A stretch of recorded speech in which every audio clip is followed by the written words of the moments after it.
ya rabbal alamin ya mujibas sailin. Wasalisu utawi kang nomor 3 ai fi sihhatis syurutis shalah iku al-wuqufu ngadeg iku al-wuqufu ngadeg iku al-wuqufu ngadeg atau manggon, baik dia itu berdiri, duduk, rukuk maupun sujudnya, ala makanin ing atase panggonan.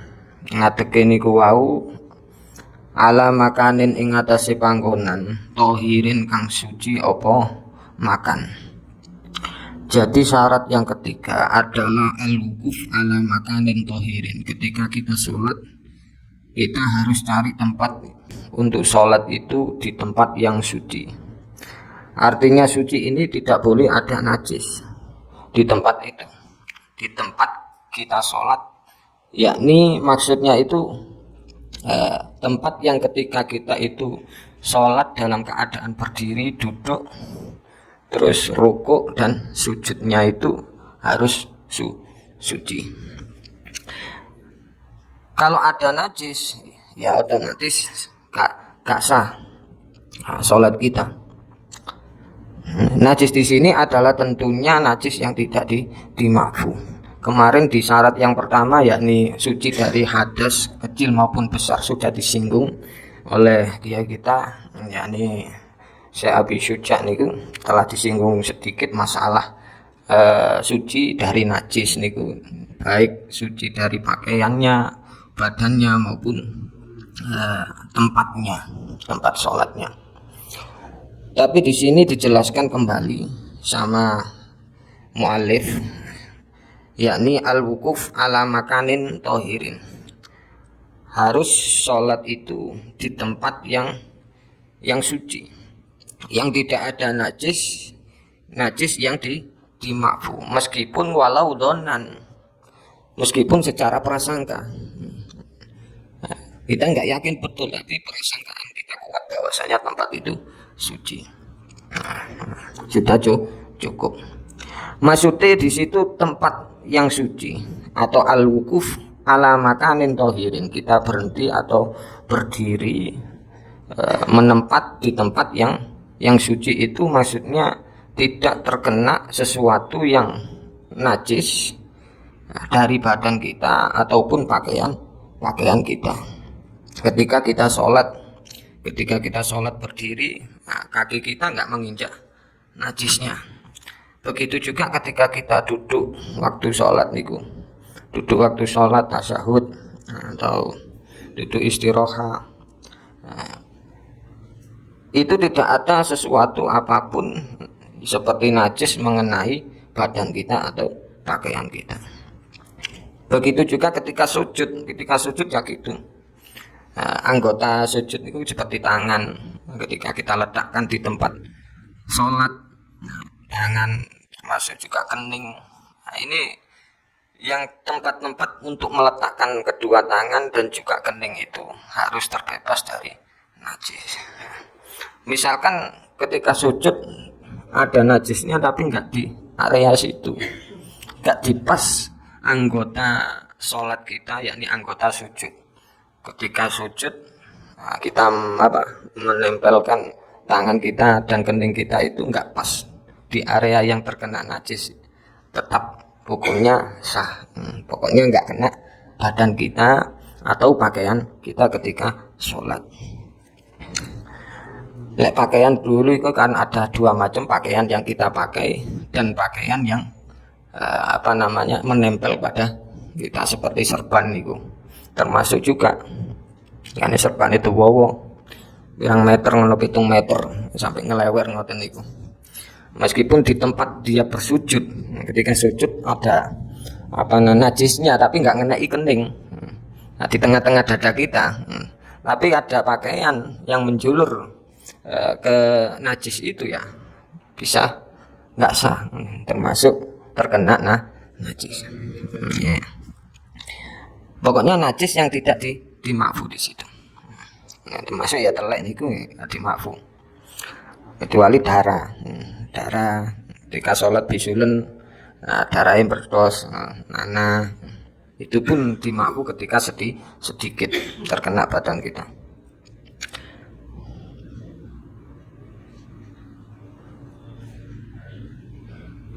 Gimana kalau di tempat kita itu ada, ketika tempat sholatnya itu ada najisnya, tapi tertutup dengan kambal atau karpet? Gimana? Di sini dijelaskan kama asyara ilaihi asyari bitafrih hatta law farasa nahwa bisatin tahirin ala makanin najisin wa shalla alaihi sahhat salatuhu. Nah, hingga dia itu membeber kambal lah karpet yang suci pada tempat sing najis, kemudian dia melakukan sholat di situ, maka sholat itu beda kalau itu. Ya seperti hanya ketika kita sholat jenazah itu, kita sholat jenazah gak menangi nyolati nang masjid atau nang musola, ya kita sholati di kuburan gak apa-apa. Nang kuburan, ya, cara nyolatnya ya nopo kuburan itu tempatnya najis. Tapi kan sholat jenazah gak ada rokok, gak ada sujud. Cuman berdiri kita itu memakai atau pakaian atau sandal itu yang terkena najis, nempel tenggene najis. Nah, gimana cara sholatnya ya itu gak digapit, sandal tidak dilepas, terus kaki kita di atas sandalnya, jadi dilepas nih sandal malbetnya dan jadi dilepas, dicari. Itu tidak termasuk hamil membawa najis. Termasuk hamil membawa najis kan gak sah ketika sholat. Kalau dicai berarti kan gak membawa itu. Itu cara sholatnya gitu.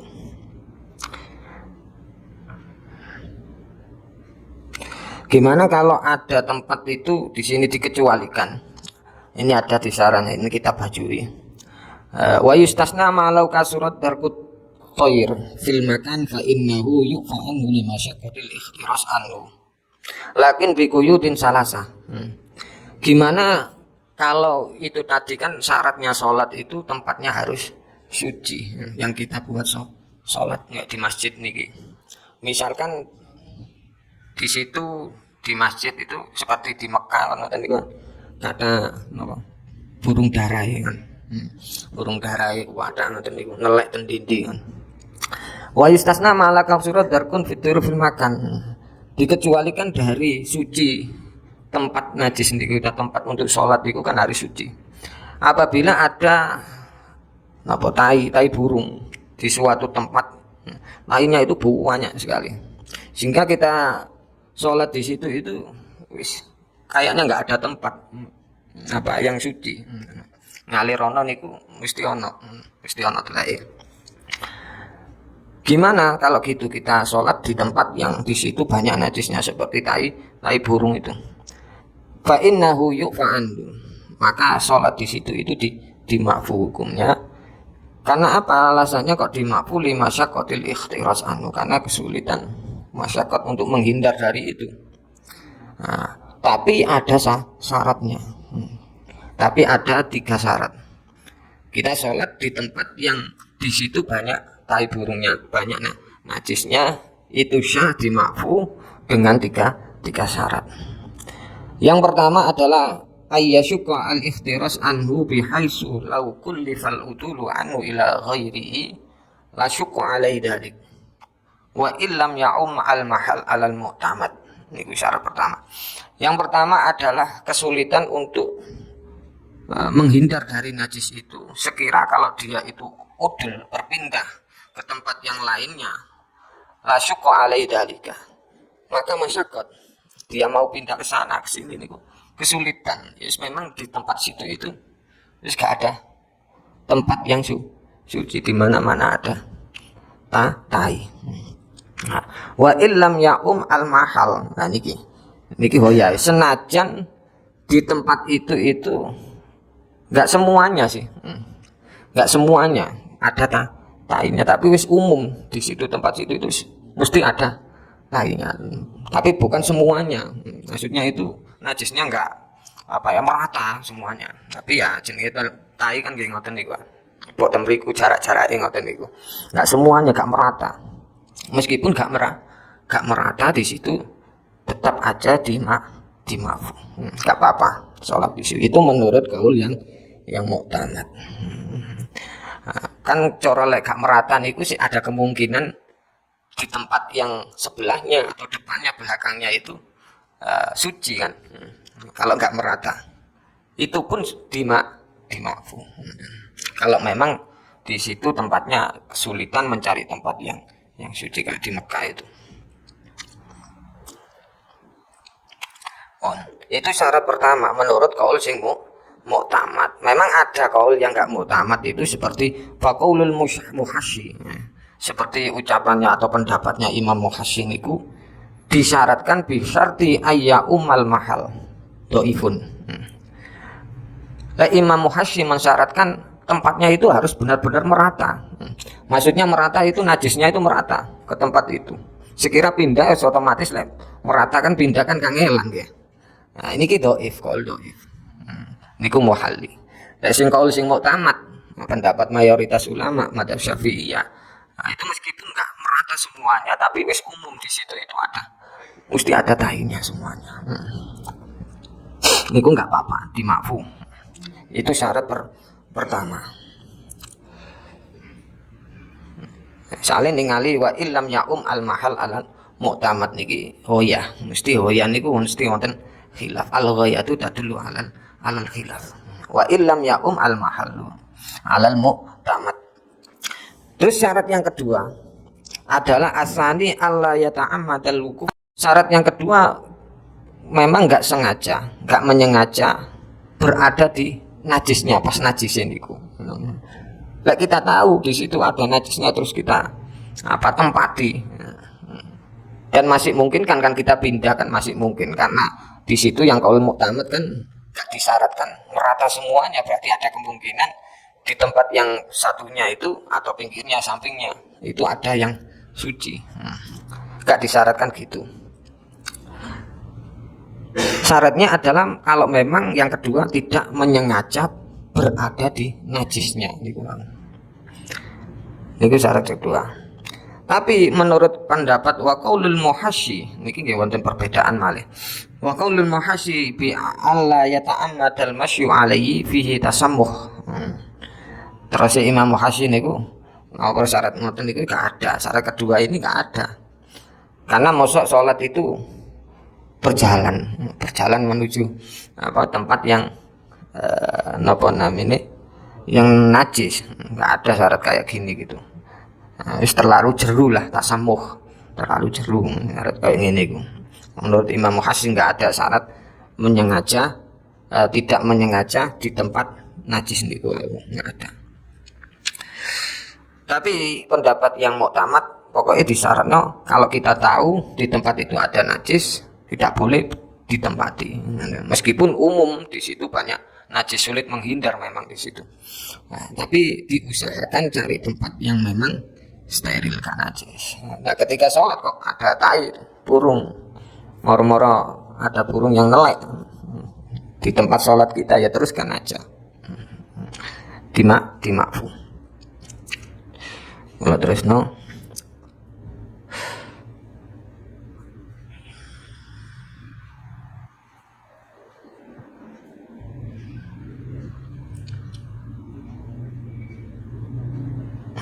Ini. Lah niki termasuk kayak ngeten. Bi ayyu sallamin ghairi syu'urin bihi summa ya'lamu hatta law shalla alai aliman bihi wa lam ya'dil ilai an ghairi lam yadurra. Apabila ada orang sholat di Mekah niku enggak tahu. Dia moro-moro sholat aja. Ketika sholat dia tahu bahwasanya di situ ada tainya. Ketika langsung aja takbir kan. Moro-moro memang enggak nyengaja di situ. Moro-moro takbir ketika sholat. Didelok ana taine. Wa illam ya'til ilaihi an ghairi lam yadur. Meskipun dia tidak pindah, wis tetap di situ. Jadi syaratnya kan tidak menyengaja berada di tempat yang najis itu. Harus tahu tempat itu memang enggak ada najisnya. Nah, sini ada orang sholat, mau sholat gak ero. Wis takbir baru tengah-tengah atau mau rukuk sujud lihat ada tainnya. Nah, meskipun enggak pindah gak apa-apa, gak bahaya nih. Lam yadur. Meskipun gak pindah, gak geser pindahnya dan itu gak bahaya. Terus mawon di sholat di tempat itu. Terus yang nomor 3, adamu asalisu, adamu rotubatin minal janibaini bihaitsu la takuna rijluhu mubtalitan wadadarku rotuban. Wadakaro ar-Ramli anna daqat thair idza amal masyu ufiya anil masyi alaihi ma'a rotubatin lidarurah. Syarat yang ketiga, kita boleh sholat di tempat sing banyak najisnya itu, karena memang umum di situ. Menghindar sulit. Syaratnya itu adalah tidak basah. Najisnya tidak basah. Najis maupun kaki kita tidak basah. Jadi salah satunya najisnya atau kaki kita. Misalkan nginjak tapi najisnya kaki kita garing, semuanya garing ya gak apa-apa. Nah, yang berpindahnya najis itu karena salah satu basah. Kalau basah otomatis nempel lah itu. Kalau sama-sama keringnya ya gak masalah, gak terkena najis.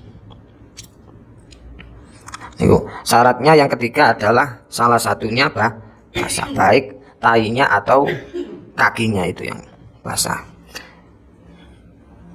Cuman Imam Romli niki wonten niki. Wadakara Romli, Imam Romli niki. Imam Romli niku saingane Imam Ibnu Hajar. Wadakara Romli anna daqat thair idza amal masyu fi anil masyi alaihi ma'radubah. Tapi Imam Romli niku ngawakku. Misalkan kita jalan di Masjid Mekah niku nginjak tai yang masih anget sejemek niku dimafu menurut Imam Romli, karena memang alasannya lid darurah di situ banyak tembelek temeriku wis dimafu ae seakan ate nggone apa jedinge kan waduh terus ngoten nggih ya. Waduh balik berseni niku kan nggih masyakot juga. Karena nakalahu Syekh Atiyah. Niki pendapat Imam Romli niki dinukil kali Syekh Atiyah. Nanti ngoten. Misalkan sampean mriko nginjak is napa namine taayus dimafu ngoten. Kalau Imam Romli. Nah, kalau memang enggak sengaja is dimafu ngono. Teruskan. Jadi masyarakat di sana karena juga darurat. Pun fala tasihu mongko ora sah. Fala tasihu mongko ora sah. Niku wau tiga nggih, syaratnya ada syaratnya.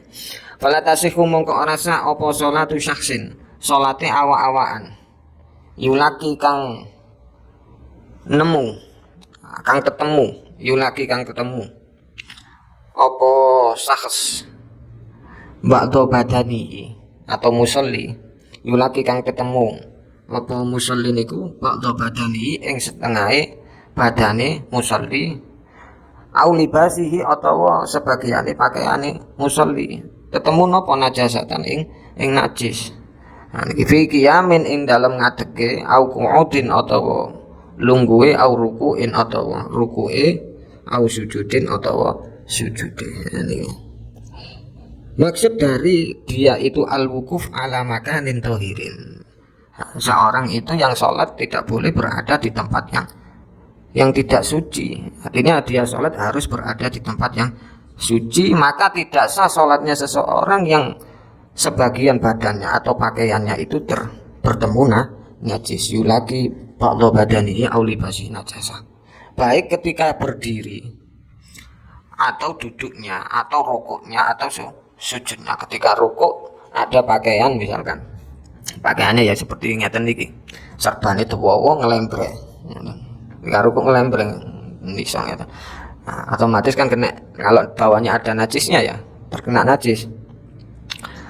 Nah, itu nggak boleh, nggak sah sholatnya, karena termasuk menyentuh perkara sing najis, al-mumasah.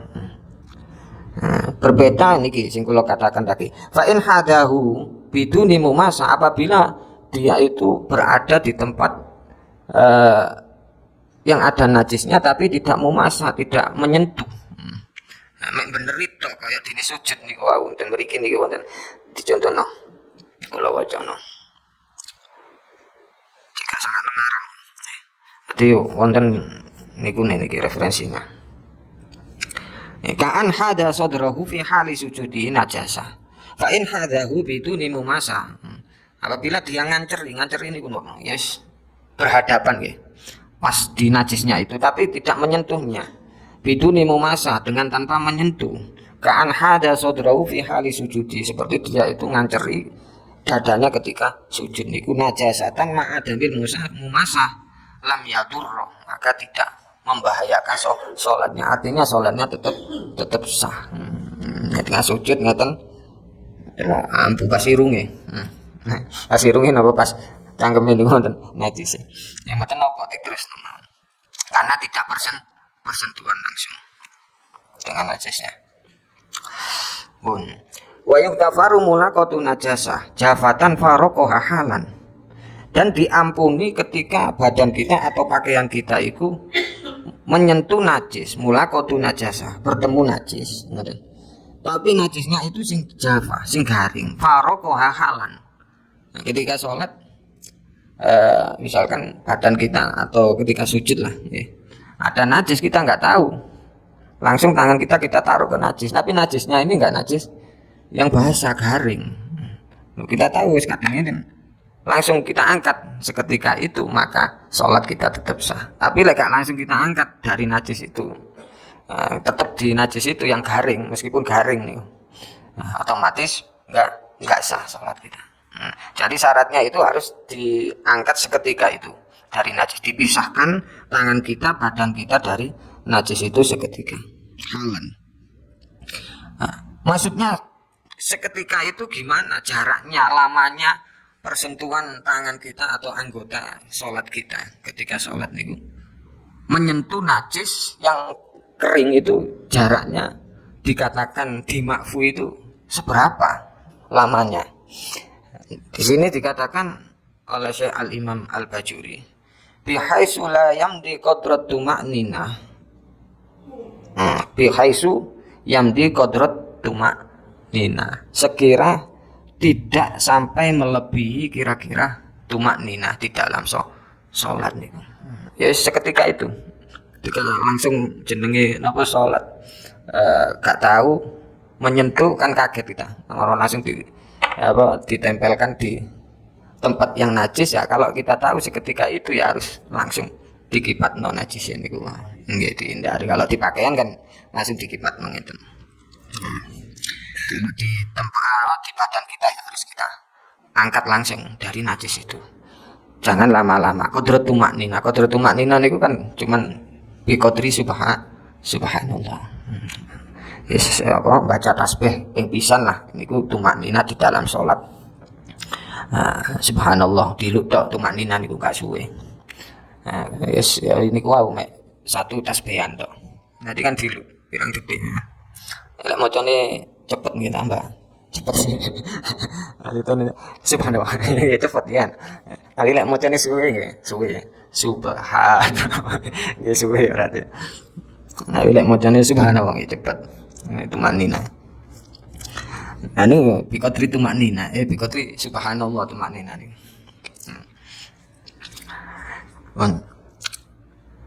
Atau najisnya itu, nah ini wonten malih, auratu batin. Atau najisnya itu basah. Wa ulqiya ma waqa'at alaihi halan min ghairi hamlin.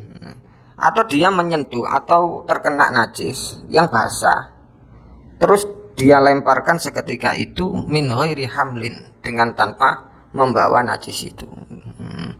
Jadi najisnya itu enggak garing tapi basah.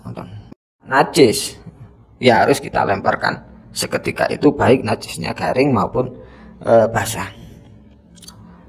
Bi an azalahu biyadihi biwad'iha ala makanin tahirin minhu, dengan gambaran dia menghilangkan dengan tangannya dengan meletakkan najis itu di tempat yang suci. Bi khilafi ma law ala najasa fa innahu yaturu wa yulqiha walau fil masjid. Masjid. Berbeda kalau dia itu meletakkan apa namanya? Rotubah. Misalkan rotubah nih. Nggih, rotubah. Bi khilafi ma wada'aha ala najasa fa innahu yadur wa yulqiha walau fil masjid. Na'am in lazima ala ilqaiya fihi tanajusi. Nah, gimana kalau kita itu pas waktu sholat di masjid terkena najis, misalkan niku ketibanan teleke cecek ngoten niku, apa langsung kita buang, langsung kita kipatkan? Tadi kan disuruh langsung buang kan, sedangkan kita berada di masjid. Masjid kan harus dijaga kesuciannya. Kalau dibuang langsung ke masjid, otomatis kan yang ngenai tonggone nggih ngotori masjid kan, menjaga suciane masjid ngoten. Jadi kalau mengotori atau sampai menajiskan masjid itu kan nggak boleh, haram. Gimana kalau gitu?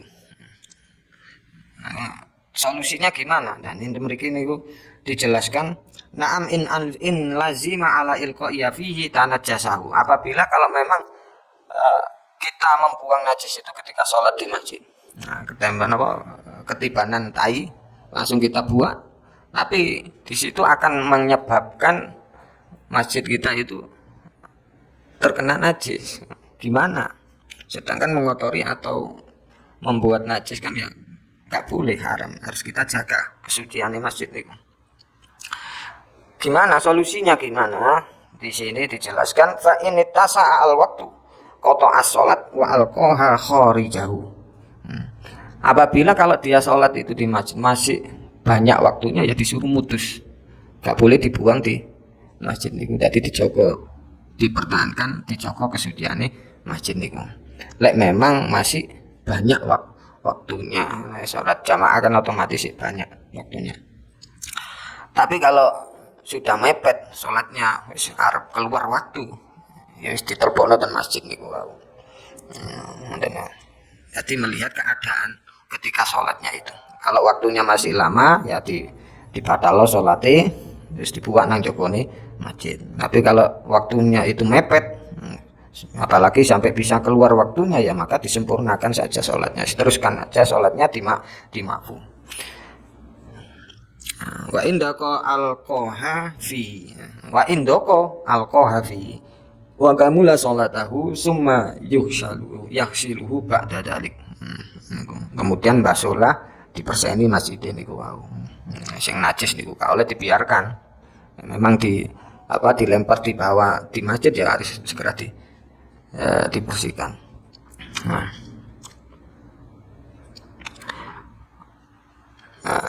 Itu tadi gak boleh adanya badan kita ataupun pakaian kita itu terkena najis. Wa illam yataharrak bi harakati, niki pakaian niki, meskipun pakaiannya itu wa illam yataharrak bi harakati, tidak bergerak sebab bergeraknya tubuh kita. Seperti niku wau, serban itu wow sampai ngelewer. Tadi kelewer kan gak bergerak. Meskipun sing bergerak kan kayak ngeten sebane ndek. Ini bergerak ketika kita sholat. Ketika sholat kita rukuk, sujud, berdiri. Nah, niki kan bergerak mengikuti tubuh kita. Makanya kalau sujud serban niki sing ndek ngeten niki. Ketika sujud kita sujud di atas serban niki itu enggak sah. Soalnya bergerak dengan tubuh kita, ikut tubuh kita. Tapi kalau serbannya itu panjang, kita sujud pucuk edok, pucuknya kan nggak bergerak, lebih panjang, ini usah. Ya, kelas.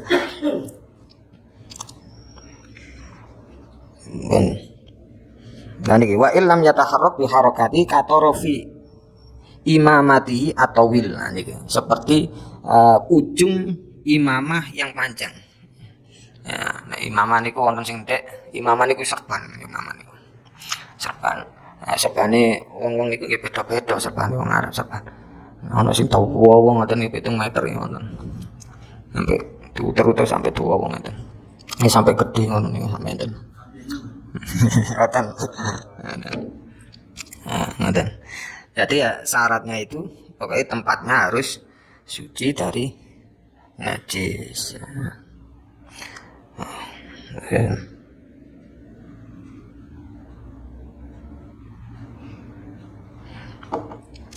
Ya Allah, nggih pun tempatnya. Ya, masalah napa namine pel-pelan kayak biyen musim no disanitizer niku kan.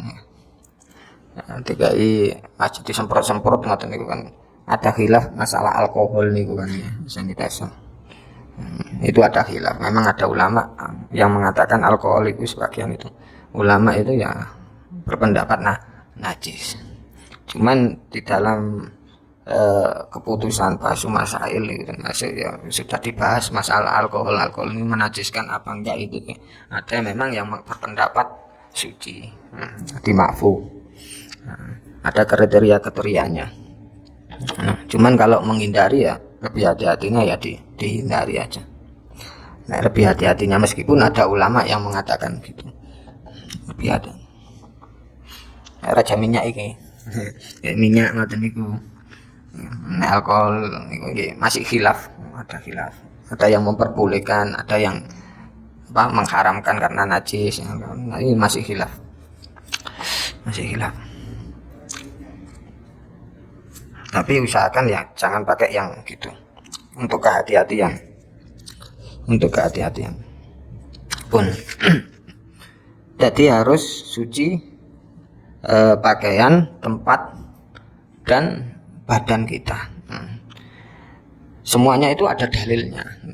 Jadi semuanya ada dalilnya di dalam Al-Quran maupun hadis. Suci dari pakaian kita ketika sholat harus suci.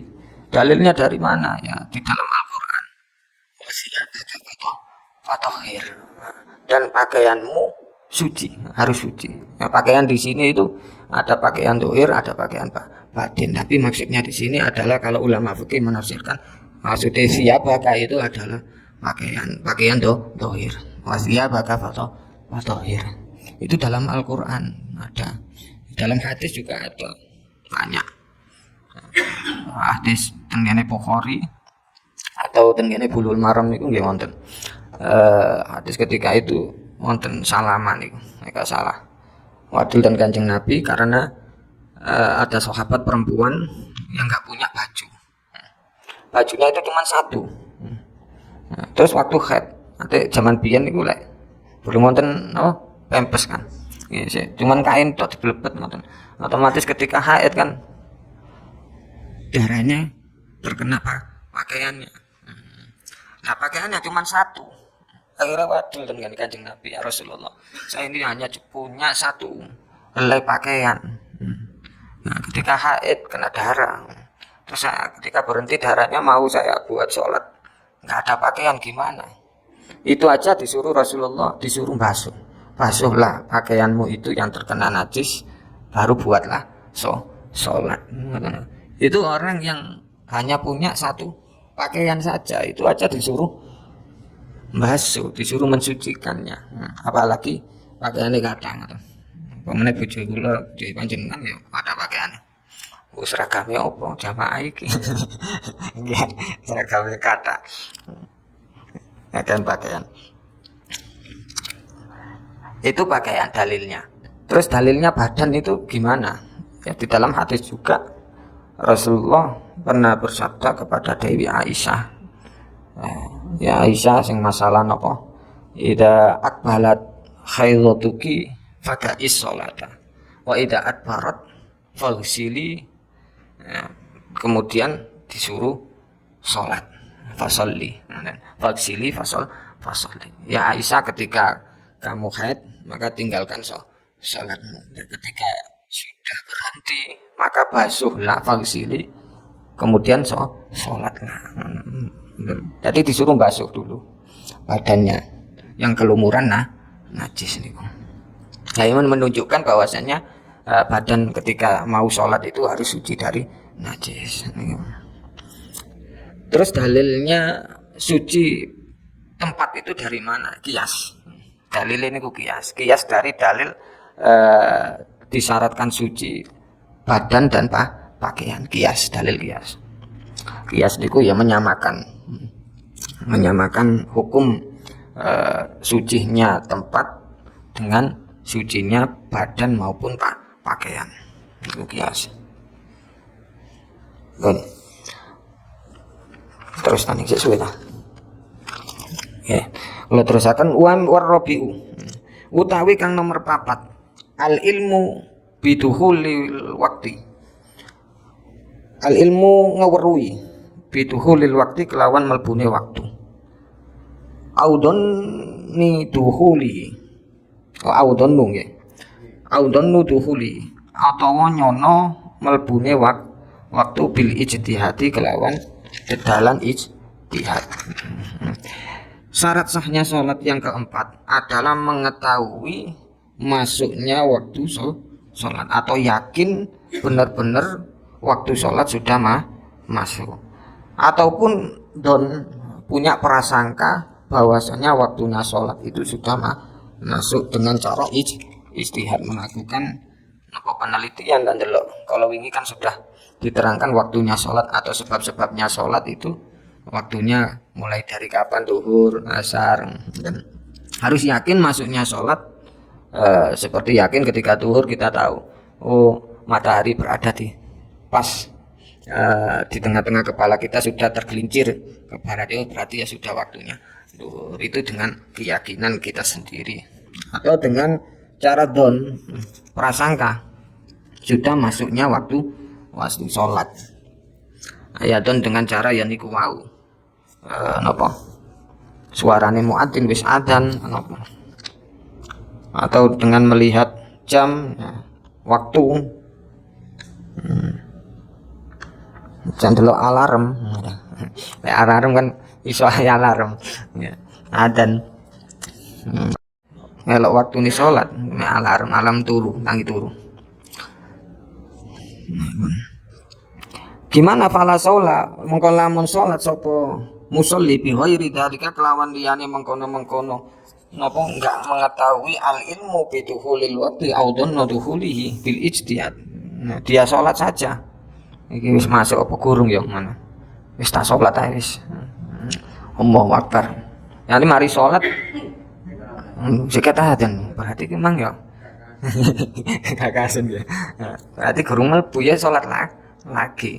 Meskipun ngeten, misalkan kita nggak begitu yakin iki wis masuk apa gurung, ketok wis masuk, sholat aja dalam keadaan nggak yakin, bener-bener yakin, sholat aja Allahu Akbar.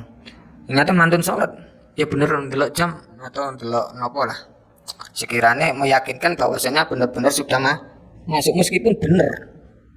meskipun benar secara syariat itu sudah masuk sholat, itu aja tidak sah, disuruh ngulang meskipun benar. Karena di dalam ibadah itu harus ada dua. Ini kita mriki wonten. Karena di dalam ibadah niku, nah ini kan tadi dijelaskan wa in sodafal waktu, meskipun waktunya itu benar. Nah, kenyataannya memang benar begitu. Tapi di dalam ibadah niku la budda fil ibadah allati laha niyatun minal amal bima fi nafsil amri wa dhannil mukallaf. Wa yu'tadu bima la niyata lahu in sadafal waktu kal adzan wal khutbah. Jadi di dalam suatu ibadah itu harus ada niat mengerjakan amal yang mencocoki fi nafsil amri, kenyataan. Dan juga yang kedua adalah prasangka, keyakinan seorang yang melakukan itu. Jadi harus cocok pada fakta, kenyataannya itu begitu. Kenyataan secara syarat itu benar. Dan juga prasangkanya yang mengerjakan itu memang benar, keadaan yakin. Tadi kan dia ragu, masih belum yakin masuk sholat, tapi kenyataannya sudah masuk. Nah, niku kenyataannya benar, tapi berbeda dengan dhannil mukallaf. Jadi kalau dalam masalah ibadah itu harus ada dua, kenyataan atau benar di dalam kenyataannya, termasuk fi nafsil amri niku, benar di dalam kenyataannya fi nafsil amri, dan juga dhannul mukallaf, keyakinan seorang yang beribadah. Beda kalau dalam masalah muamalah. Muamalah niku jual beli. Nek jual beli niku yang penting fi nafsil amri, kenyataane ngoten. Meskipun kita itu masih ragu, bener apa enggak, sah apa enggak. Misalkan ngoten. Misalkan ngeten contohnya. Sampean ngedol sepedae enggak ngedol ngedol sepeda bapake sampean misalkan. Ngedol sepeda bapake sampean.